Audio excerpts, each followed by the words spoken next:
పచ్చని పందిరంతా తాంబూలం వేసినట్టు విరబోసిన తల నిండా కనకాంబరం ఎట్టినట్టు ఎర్ర నీళ్ళు దిష్టి తీసి పోసినట్టు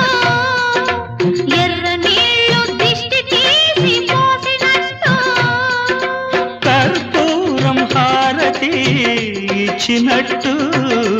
ఆకాశం ఎందుకో పచ్చబడ్డది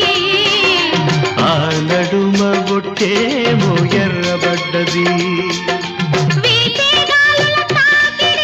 సాగే గువ్వల అలజడి రమ్మని పిలిచే పై